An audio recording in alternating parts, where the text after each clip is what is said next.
आराध्या का जन्म एक गरीब और पिछड़े हुए गांव में हुआ था, जहां लड़कियों को ज्यादा पढ़ाने लिखाने का कोई महत्व नहीं दिया जाता था। उसके पिता मनोहर शराब के आदी थे और दिन भर नशे में धुत रहते थे। मां मीरा एक सीधी सादी औरत थी, जो पति के अत्याचारों को सहते हुए भी अपने बच्चों को पालने की कोशिश कर रही थी। लेकिन इस घर में सबसे ज्यादा तकलीफ आराध्या को झेलनी पड़ी। वह बचपन से ही पढ़ाई में होशियार थी और टीचर्स उसे हमेशा प्रोत्साहित करते थे कि वह कुछ बड़ा करे। पर उसके पिता को यह सब पसंद नहीं था। उन्हें लगता था कि लड़कियों का पढ़ना लिखना बेकार है, क्योंकि उन्हें तो शादी करके दूसरे के घर जाना ही है। आराध्या को बचपन से ही यह एहसास हो गया था कि अगर उसे अपनी तकदीर बदलनी है तो उसे खुद ही लड़ना होगा। लेकिन वह सिर्फ 13 साल की थी जब उसके पिता ने सबसे घिनौना काम किया। उसने आराध्या को एक बूढ़े आदमी के हाथों सिर्फ 5 लाख रुपए में बेच दिया। मां मीरा ने बहुत विरोध किया, रोई, गिड़गिड़ाई, लेकिन मनोहर पर कोई असर नहीं हुआ। उसने लालच में आकर अपनी ही बेटी को बेच दिया। लेकिन किस्मत को कुछ और ही मंजूर था। जब वह आदमी आराध्या को अपने साथ ले जाने लगा तो वह किसी तरह बचकर भाग निकली। वह अंधेरे में दौड़ती रही जब तक कि वह एक पुलिस चौकी तक नहीं पहुंच गई।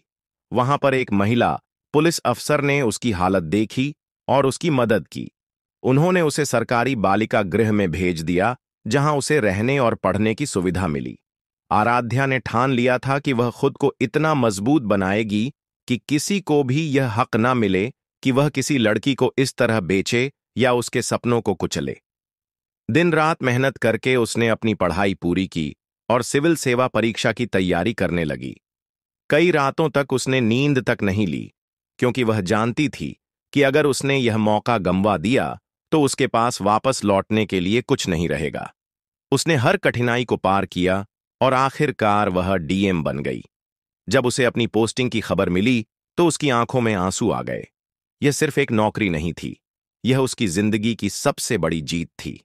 और अब 5 साल बाद वह उसी गांव में वापस लौट रही थी जहां से उसे निकाला गया था। उसकी सरकारी गाड़ी गांव की संकरी गलियों से होकर गुजर रही थी और लोग अपनी आंखों पर यकीन नहीं कर पा रहे थे। जब वह अपने पुराने घर के सामने पहुंची तो सब कुछ वैसा ही था। टूटी फूटी दीवारें, कच्ची छत और वही बदहाल माहौल। लेकिन एक चीज जो नहीं बदली थी वह थी उसके पिता की हालत। वह अब भी शराब के नशे में धुत था और गली में ही पड़ा हुआ था। जैसे ही उसने आराध्या को देखा वह घबरा गया। आराध्या बिना कुछ बोले घर के अंदर चली गई। वहां उसकी मां बैठी थी, कमजोर और बीमार, लेकिन जैसे ही उसने अपनी बेटी को देखा उसकी आंखों में नई रोशनी आ गई। वह दौड़कर आराध्या से लिपट गई और फूट फूट कर रोने लगी। मुझे माफ कर दे बेटी, मैं तुझे बचा नहीं सकी। मीरा लगातार रोए जा रही थी। आराध्या ने अपनी मां को चुप कराया और कहा, अब कुछ बदलने वाला है मां। अब कोई भी लड़की अपनी किस्मत से समझौता नहीं करेगी। उसने अपने पिता की ओर देखा, जो अब उसके पैरों में गिरकर माफी मांग रहा था। लेकिन इस बार आराध्या के अंदर न कोई डर था न कोई गुस्सा। उसने बस एक हल्की मुस्कान के साथ कहा, तुम्हें माफ कर दिया, लेकिन तुम्हारे कर्मों की सजा तुम्हें खुद ही भुगतनी होगी।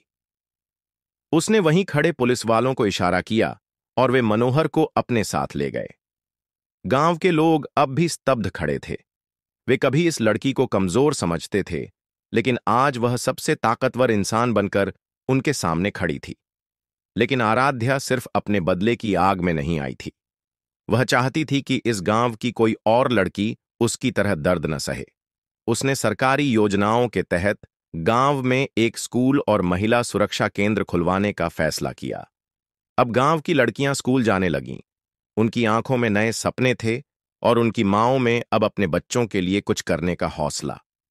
जो लोग कभी आराध्या के खिलाफ थे, वे अब उसकी तारीफ कर रहे थे।